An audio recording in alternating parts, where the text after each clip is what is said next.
Hi. You know, I don't talk about movies or comics that often, but after seeing Avengers Endgame, I can only imagine where the Marvel Cinematic Universe is headed. But I suppose I'll find out soon when I go see Spider-Man Far From Home, releasing July 2nd, 2019. Thanks, kid. Check's in the mail. Whoa, it's Spider-Man! I think? Hey, what's with the snuggie? I'm finished with the superhero lifestyle. After everything that happened in the past month or two, friends lost, it just doesn't make sense to return to New York and fight crime. Well, that can't be good for New York. I have to help Spider-Man get his mojo back. But how?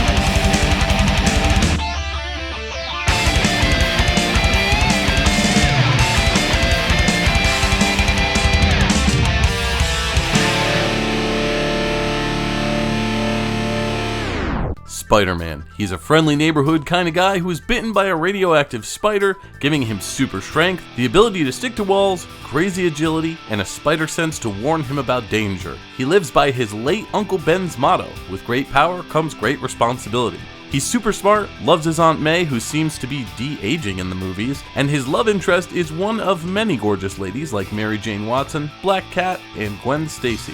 Personally, I've always been an MJ kind of guy. Something about that red hair. Va va boom. Who writes this shit? So f***ing corny. Alright, pal.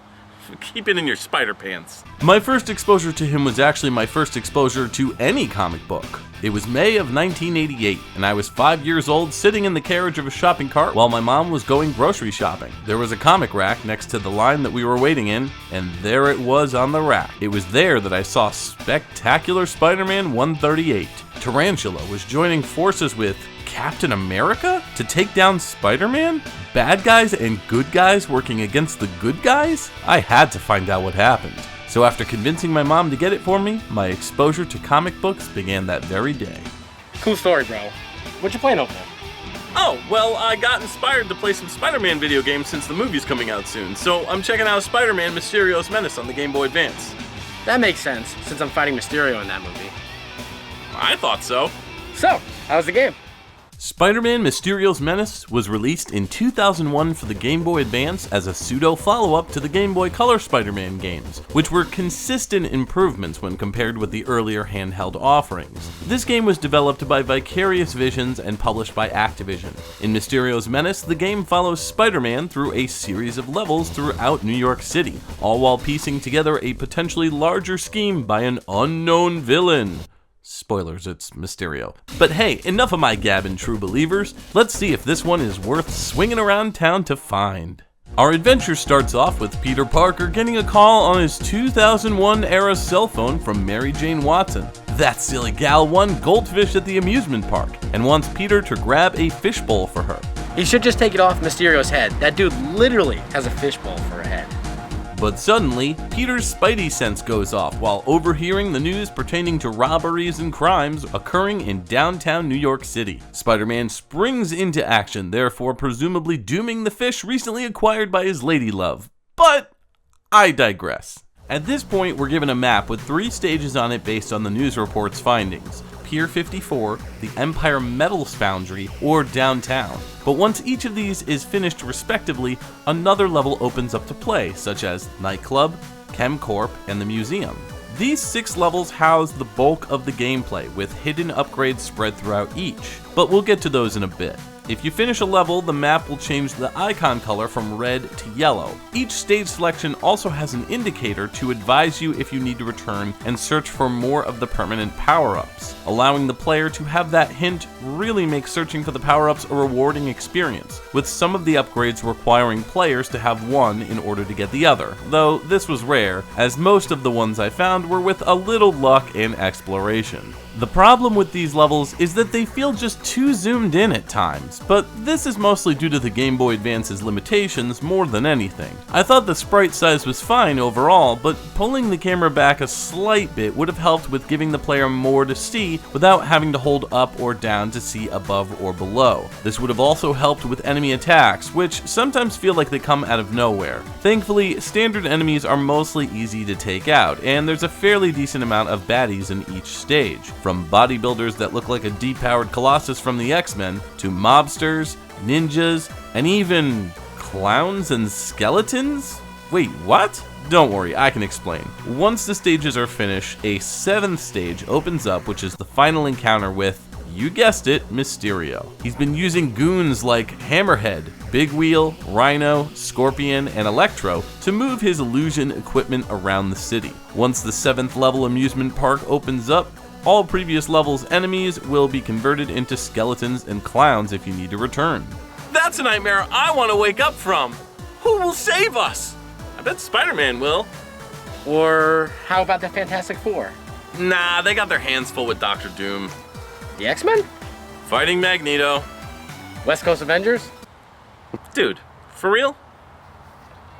While Spider-Man's combat feels rushed at points, there's plenty to keep you busy, and that's a good thing, as the game never grows stale or gets boring. When I say rushed, I just mean each fight ends pretty quickly. AI in the game is not the brightest, so it's mostly just patience and learning when to strike. It's also comforting to know that Spider-Man has a full array of attacks at his disposal. You can make Spider-Man crawl by pressing the down button, then moving left or right. He can stick to any surface for the most part, and the motions are fluid when bouncing between walls. Pressing A will make Spider-Man jump, but a second press in the air makes him web swing, which is a blast to do. I just wish that if you press the button faster that you could go higher, but that's nitpicky if I'm being honest with myself. The B button handles all specific combos and attacks that make the game feel more like a beat-em-up than an action game. His combos never end up leveling up or changing, so you're essentially just using the same old attacks over and over again. Don't let this deter you from playing though, as Spidey has plenty of moves to work with. Aside from the web-based attacks,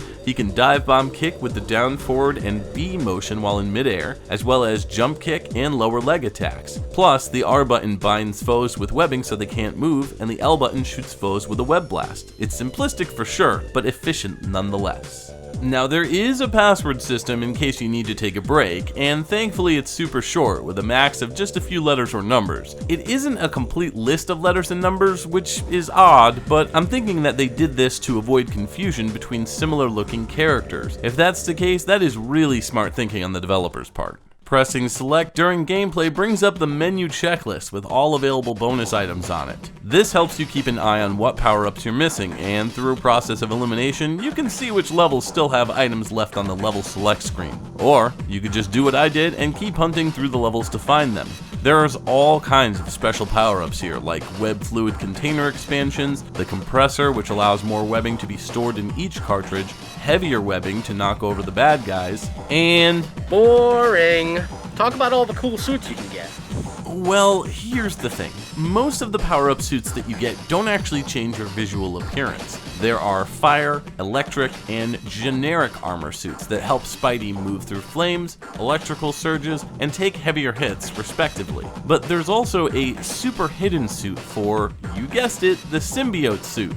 This one does change your look in-game, however it's bonkers difficult to get, and it's located deep into the last level, so you don't even get to use it unless you're replaying the game. After several times of having to restart the level after losing all my lives trying to get this stupid suit, I just gave up. I guess I feel like I would have had more incentive to try to go for it if I knew that it wasn't in the final stage. To be honest, I don't even know if finishing the game and starting a new one would give you the symbiote suit as like a new game plus mode, but I doubt it. Feel free to correct me in the comments below if it does, in which case, cool. Really covering all your bases for the YouTube comments, huh? Hush. But let's not forget the best suit of all time in this game. The freaking MK1 Spider Armor! Yes! This is my absolute favorite Spider-Man suit of all time. Way cooler than the symbiote black suit in my personal opinion. Spider-Man is encapsulated here in a silver and black metal armor that just looks super rad. It debuted in Web of Spider-Man 100 and surprisingly only lasted that issue. though I believe it's made a return to comics for random one-off issues as a throwback, as well as tons of video games. Everything about the issue it was showcased in is just so 90s. Maybe it's the fact that Spider-Man needed a suit of armor to begin with? Maybe it's because it's one of the earlier forms of fan service in Spider-Man video games of this era. Maybe Maybe it's the green foil cover. Who you foiling? Alright, you got me. This suit is a greenish icon that can be picked up, and it acts as an additional bar of health, almost like a shield for Spidey. When the suit's life bar is drained, the suit disappears, and whatever health you had previously is there, unless you grabbed a health power-up to boost your life bar. But the MK1 armor can be picked back up throughout the levels. Man, so cool! There's some fun cutscenes in between defeating the bosses, which honestly didn't give too much of a challenge. Some of the bosses I defeated without dying in the first try. Others were a bit tougher, like Hammerhead here the second time around, and of course, Mysterio at the end. But the comic-style cutscenes themselves all looked like very early 2000s comic book era, which is faithful of that time period, so it makes sense. They move the plot along and keep you guessing about what's happening, but you kinda know in the back of your head it's Mysterio all along, since hello, the name of the game, so you end up waiting for a punchline of a joke that you already knew. I'll tell you who's a joke. You? I was gonna say Mysterio. Nah, dude, it's you. It's definitely you. The visuals aside from the comic book snippets are all done really well. I mentioned earlier that the screen is just too close to the characters, but aside from that, everything visually looks the way it should. It's got a very soft looking palette on the Game Boy Advance, which isn't necessarily a bad thing, but a lot of these Game Boy Advance Vicarious Vision games were strikingly similar. Now if only I could figure out why this dude keeps dropping this toilet paper. Like, come on man, why you being such a bathroom butterfingers? Music and sound effects in the game are absolutely astounding. With Manfred Linsner at the composing helm, you know the soundtrack is going to be great, and this is no different. Every track feels right at home thematically, all while maintaining a good groove to bob your head to. Check out the Dock Stage's funky bass that almost makes it sound like a spy thriller.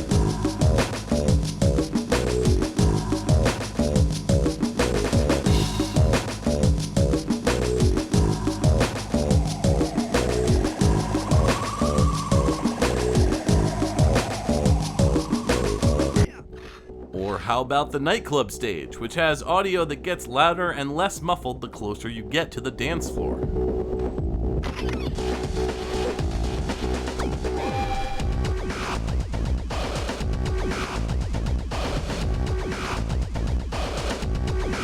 The biggest disappointment here is the final level, which makes the game feel way too rushed to wrap things up. And aside from seeing the developers putting themselves in the levels during the credits, literally, there's not much to stick around for at the end.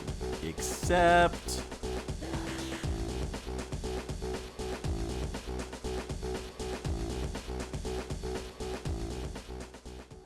What? Oh man, they literally used your idea. Mysterio disappears except for his fishbowl head, and that's where Peter Parker gets the fishbowl to give to Mary Jane. Ha! Wow! That is so dumb, yet so clever. Spider-Man's Mysterio's Menace is a shining example of action done right on the Game Boy Advance. It's a bit on the shorter side, but that makes it perfect to play in shorter bursts on the go. Plus, with the fan service of the symbiote and MK1 suits, the snappy sound effects that mirror the groovy soundtrack, tight controls, and fluid gameplay, Spider-Man Mysterio's Menace is one of the easier to find handheld gems with a spider-sized price. So, feel any better after saving the world from Mysterio yet again? You know, I kinda do. Maybe I'll ditch the whole dad bod thing and fight crime again. I'd ask you to join me, but it looks like you're already moved on to playing something else. So, later, Taters. By the way, nice shirt, dude.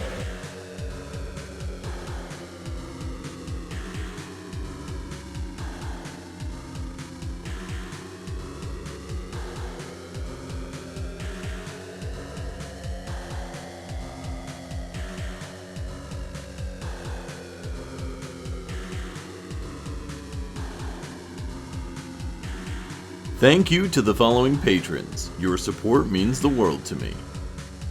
Want more Dude You Haven't Played This Game? Make sure to stay subscribed to the channel and check out these videos enclosed below. As always, thanks for watching.